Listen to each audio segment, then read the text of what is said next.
नमस्कार दोस्तों। आज हम लोग इस वीडियो में यहाँ से आगे पढ़ेंगे। ये पाठ है आपको गुटेनबर्ग और प्रिंटिंग प्रेस। ठीक है। तो गुटेनबर्ग के पिता व्यापारी थे और वह खेती की एक बड़ी रियासत में पल बढ़कर बड़ा हुआ। ये गुटेनबर्ग के विषय में है कि उसके पिताजी एक व्यापारी हुआ करते थे और वह खेती की एक बड़ी रियासत में पल बढ़कर बड़ा हुआ था। उसके पिताजी व्यापारी थे, अच्छी आर्थिक स्थिति थी, बहुत बड़ा खेतीहर परिवार था। वह बचपन से ही तेल और जैतून पेरने की मशीनें देखता आया था। बाद में उसने पत्थर पर पॉलिश करने की कला सीखी, फिर सुनाड़ी और अंत में उसने शीशे को इच्छित आकृतियों में गढ़ने में महारत हासिल कर ली। अपने ज्ञान और अनुभव का इस्तेमाल उसने अपने नए आविष्कार में किया। जैतून प्रेस ही प्रिंटिंग प्रेस का मॉडल या आदर्श बना और सांचे का उपयोग अक्षरों की धातुई आकृतियों को गढ़ने के लिए किया गया। गुटेनबर्ग ने 1448 तक अपना यह यंत्र मुकम्मल बना लिया था। उसने जो पहली किताब छापी वह थी बाइबिल। तकरीबन 180 प्रतियां बनाने में उसे 3 साल लगे, जो उस समय के हिसाब से काफ़ी तेज था।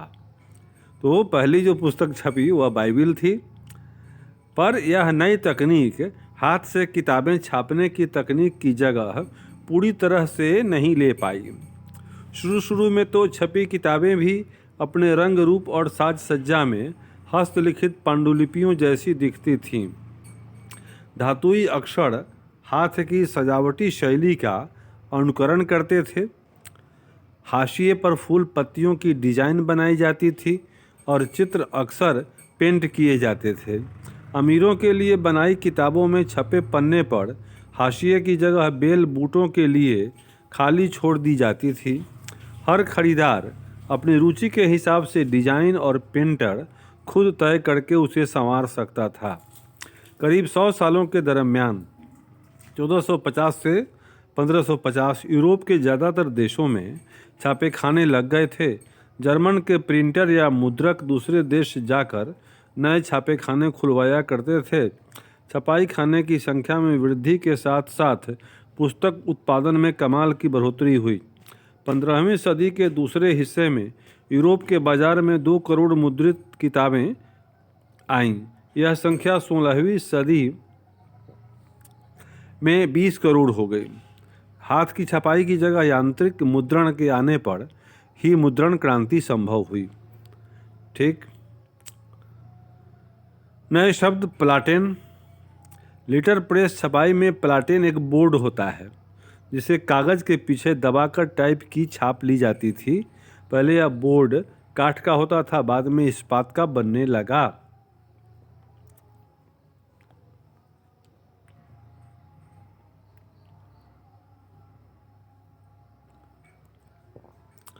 अब इसके बाद हम लोग पढ़ेंगे मुद्रण क्रांति और उसका असर। मुद्रण क्रांति क्या थी? छापे खाने का आविष्कार महज तकनीकी दृष्टि से नाटकीय बदलाव की शुरुआत नहीं था। पुस्तक उत्पादन के नए तरीकों ने लोगों की जिंदगी बदल दी।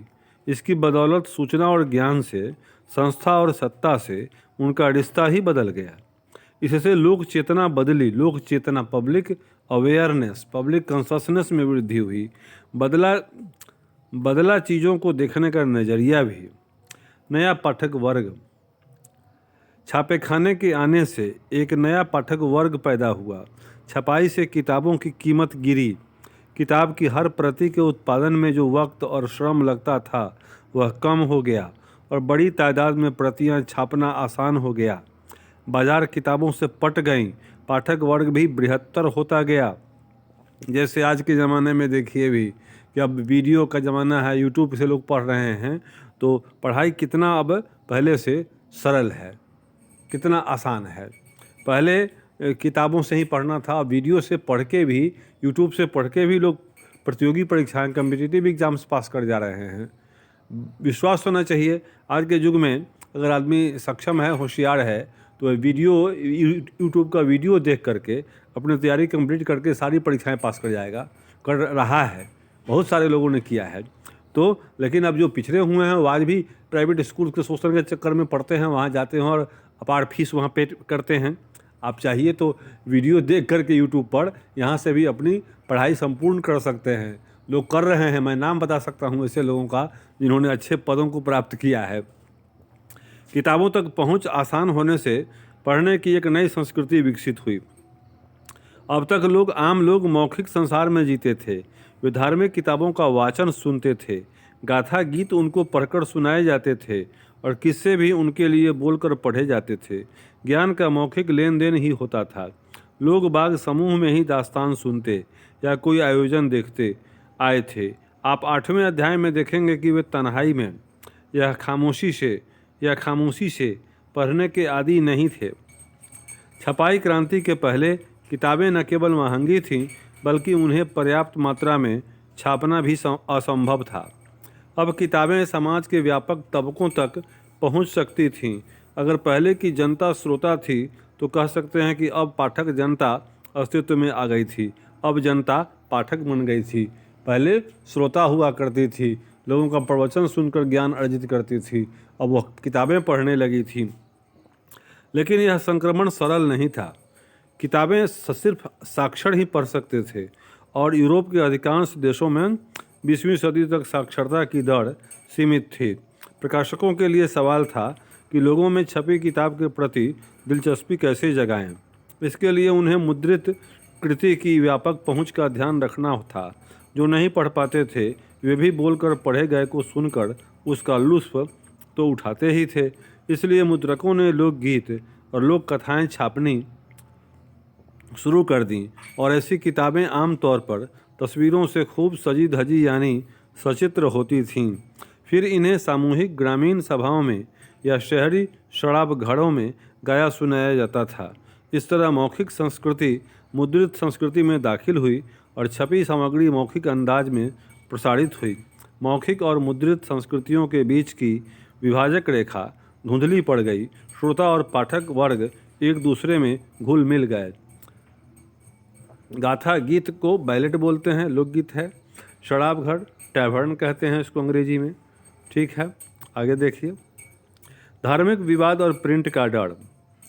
छापेखाने से विचारों के व्यापक प्रचार और बहस मुबाहिसे के द्वार खुले। स्थापित सत्ता के विचारों से असहमत होने वाले लोग भी अब अपने विचारों को छापकर उन्हें फैला सकते थे। छपे हुए संदेश के जरिए वे लोगों को अलग ढंग से सोचने के लिए मना सकते थे या कोई कार्रवाई करने के लिए प्रेरित कर सकते थे। जाहिर है कि इस बात का जीवन के कई क्षेत्रों में गंभीर महत्व था। हर कोई मुद्रित किताब को लेकर खुश नहीं था। जिन्होंने इसका स्वागत भी किया उनके मन में भी इसको लेकर के कई डर थे। कई लोगों को छपी किताब के व्यापक प्रसार और छपे शब्द की सुगमता को लेकर यह आशंका थी कि न जाने इसका आम लोगों के जेहन पर क्या असर हो। भय था कि अगर छपे हुए और पढ़े जा रहे पर कोई नियंत्रण न होगा तो लोगों में बागी और अधार्मिक विचार पनपने लगेंगे। अगर ऐसा हुआ तो मूल्यवान साहित्य की सत्ता ही नष्ट हो जाएगी। धर्मगुरुओं और सम्राटों तक तथा कई लेखकों एवं कलाकारों द्वारा व्यक्त की गई यह चिंता नव मुद्रित और नव प्रसारित साहित्य की व्यापक आलोचना का आधार बनी। आलोचना हुई इसी बात पर कि अनियंत्रित हो जाएगी जनता पढ़ेगी किताब, उसका दिमाग बड़गला जाएगा, वो क्या क्या निर्णय लेगी कहना मुश्किल था। इसी आधार पर इसकी आलोचना की गई। आइए देखते हैं जीवन के एक क्षेत्र धर्म में इसका क्या असर हुआ। अब प्रिंटिंग प्रेस का, छपाई की दुनिया का, छपाई के आविष्कार का, प्रिंटिंग प्रेस का धार्मिक क्षेत्र में क्या असर हुआ, अब हम लोग इस पर ज़रा सोचते हैं, विचार करते हैं। धर्म सुधारक मार्टिन लूथर किंग ने रोमन कैथोलिक चर्च की कुरीतियों की आलोचना करते हुए अपनी 95 स्थापनाएं लिखीं। इसकी एक छपी प्रति विटेनबर्ग के गिरजाघर के दरवाजे पर टांगी गई। इसमें लूथर ने चर्च को शास्त्रार्थ के लिए चुनौती दी थी। शास्त्रार्थ मतलब क्वेश्चन आंसर। आइए मैं आपसे पूछूंगा और आप मुझसे पूछिए और हम लोग इस पर शास्त्रार्थ करते हैं। जिसकी बात सही साबित होगी वह जीत जाएगा, उसको दो सामने वाले की बात माननी पड़ेगी। तो इसको कहते हैं शास्त्रार्थ। तो जल्द ही लूथर के लेख बड़ी तादाद में छापे और पढ़े जाने लगे। इसके नतीजे में चर्च में विभाजन हो गया और प्रोटेस्टेंट धर्म सुधार की शुरुआत हुई। कुछ ही हफ्तों में न्यू टेस्टामेंट के लूथर के तर्जुमे या अनुवाद की 5000 प्रतियां बिक गईं और 3 महीने के अंदर दूसरा संस्करण निकालना पड़ा। प्रिंट के प्रति तहे दिल से कृतज्ञ लूथर ने कहा, मुद्रण ईश्वर की दी हुई महानतम देन है। ये लूथर की टिप्पणी है मुद्रण उपलब्धि के विषय में। मुद्रण जो प्रिंटिंग प्रेस आया, प्रिंट की दुनिया बन गई, उस पर वो बोला कि मुद्रण ईश्वर की दी हुई महानतम देन है, सबसे बड़ा तोहफा है। कई इतिहासकारों का यह ख्याल है कि छपाई ने नया बौद्धिक माहौल बनाया और इसमें धर्म सुधार आंदोलन के नए विचारों के प्रसार में मदद मिली।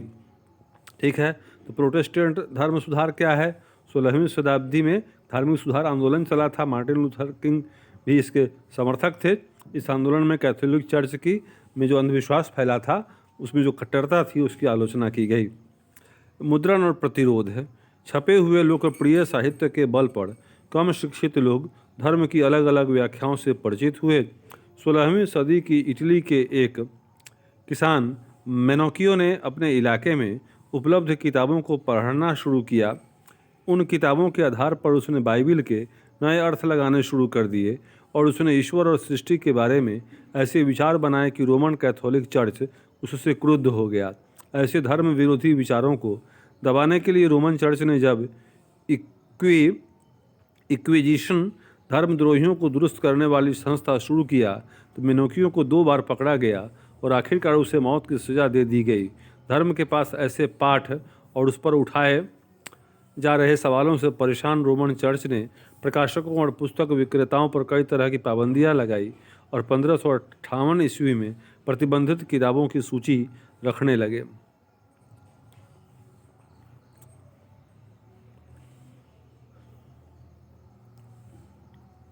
पढ़ने का जुनून। पूरे 17वीं और 18वीं सदी के दौरान यूरोप के ज़्यादातर हिस्सों में साक्षरता बढ़ती रही। अलग अलग संप्रदाय के चर्चों ने गांवों में स्कूल स्थापित किए और किसानों कारीगरों को शिक्षित करने लगे। 18वीं सदी के अंत तक यूरोप के कुछ हिस्सों में तो साक्षरता दर 60 से 80% तक हो गई थी। यूरोपीय देशों में साक्षरता और स्कूलों के प्रसार के साथ लोगों में पढ़ने का जैसे जुनून पैदा हो गया। लोगों को किताबें चाहिए थीं अब, इसलिए मुद्रक ज़्यादा से ज़्यादा किताबें छापने लगे। नए पाठकों की रुचि का ध्यान रखते हुए किस्म किस्म का साहित्य छपने लगा। पुस्तक विक्रेताओं ने गांव-गांव जाकर छोटी छोटी किताबें बेचने वाले फेरी वालों को काम पर लगाया। ये किताबें मुख्यतः पंचांग के अलावा लोक गाथाएँ और लोक गीतों की हुआ करती थीं, लेकिन जल्द ही मनोरंजन प्रधान सामग्री भी आम पाठकों तक पहुंचने लगी। इंग्लैंड में पेनी चैप बुक्स या एक्पैसिया किताबें बेचने वालों को चैपमैन कहा जाता था। इन किताबों को गरीब तबके भी खरीद कर पढ़ सकते थे। फ्रांस में बिब्लियोथेक ब्लू का चलन था, जो सस्ते कागज़ पर छपी और नीली जिल्द में बंधी छोटी किताबें हुआ करती थीं। इसके अलावा 4-5 पन्ने की प्रेम कहानियाँ थीं और अतीत की थोड़ी गाथाएं भी, जिन्हें इतिहास कहते थे। आपका देख सकते हैं कि अलग अलग उद्देश्य और दिलचस्पी के हिसाब से किताबों के कई आकार प्रकार थे। 18वीं सदी के आरंभ से पत्रिकाओं का प्रकाशन शुरू हुआ, जिनसे समसामयिक घटनाओं की खबर के साथ मनोरंजन भी परोसा जाने लगा। अखबार और पत्रों में युद्ध और व्यापार से जुड़ी जानकारी के अलावा दूर देशों की खबरें होती थीं। उसी तरह वैज्ञानिक और दार्शनिक भी आम जनता की पहुंच के बाहर नहीं रहे। प्राचीन और मध्यकालीन ग्रंथ संकलित किए गए और नक्शों के साथ साथ वैज्ञानिक खाके भी बड़ी मात्रा में छापे गए।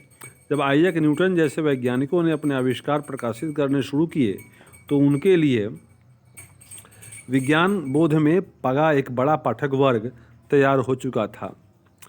टॉमस पेन, वोल्टेयर और जाक रूसो जैसे दार्शनिकों की किताबें भी भारी मात्रा में छपने और पढ़ी जाने लगीं। जाहिर है कि विज्ञान, तर्क और विवेकवाद के उनके विचार लोकप्रिय साहित्य में भी जगह पाने लगे। दुनिया के जालिमों, अब हिलोगे तुम। 18वीं सदी के मध्य तक यह आम विश्वास बन चुका था किताबों के जरिए प्रगति और ज्ञानोदय होता है। कई सारे लोगों का मानना था कि किताबें दुनिया बदल सकती हैं, कि वे निरंकुशवाद और आतंकी राजसत्ता से समाज को मुक्ति दिलाकर ऐसा दौर लाएंगी जब विवेक और बुद्धि का राज होगा। 18वीं सदी फ्रांस के एक उपन्यासकार लुई सेबेस्तियन मर्सिये ने घोषणा की, छापाखाना प्रगति का सबसे ताकतवर औजार है। इससे बन रही जनमत की आंधी में निरंकुशवाद उड़ जाएगा। मर्सिये के उपन्यासों में नायक अक्सर किताबें पढ़ने से बदले जाते हैं। वे किताबें घोंटते हैं, किताबों की दुनिया में जीते हैं और इसी क्रम में ज्ञान प्राप्त कर लेते हैं। ज्ञानोदय को लाने और निरंकुशवाद के आधार को नष्ट करने में छापेखाने की भूमिका के बारे में आश्वस्त मर्सिये ने कहा, हे निरंकुशवादी शासकों, अब तुम्हारे कांपने का वक्त आ गया है। आभासी लेखक की कलम के जोड़ के आगे तुम हिल उठोगे। मुद्रण संस्कृति और फ्रांसीसी क्रांति। कई इतिहासकारों का मानना है कि मुद्रण संस्कृति ने फ्रांसीसी क्रांति के लिए अनुकूल परिस्थितियां रची। क्या हम दोनों में ऐसा संबंध बना सकते हैं? मूलतः 3 तरह के तर्क देखने लायक हैं। पहला, छपाई के चलते ज्ञानोदय के चिंतकों के विचारों का प्रसार हुआ।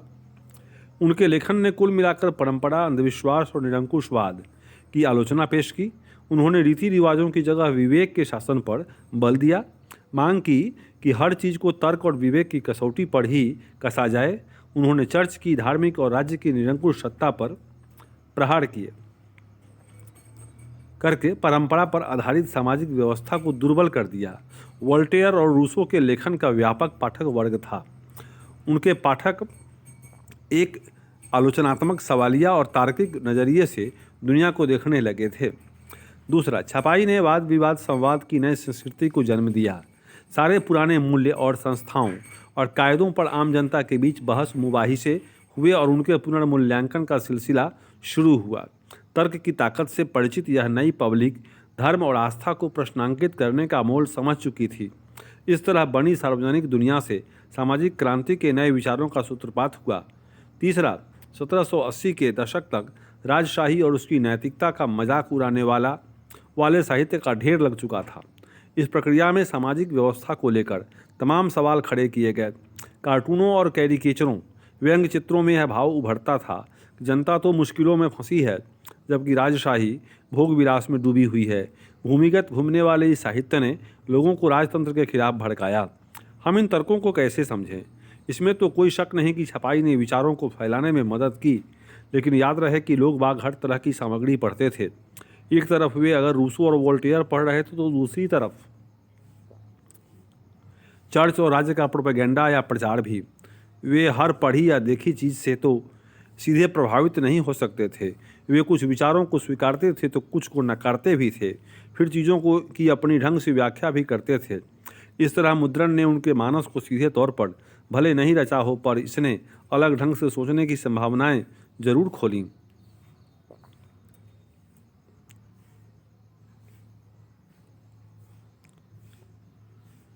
अब ये 19वीं सदी से मेरे दोस्तों, इसके बाद के वीडियो में हम लोग देखेंगे। तब तक के लिए थैंक यू। आपका दिन मंगलमय हो।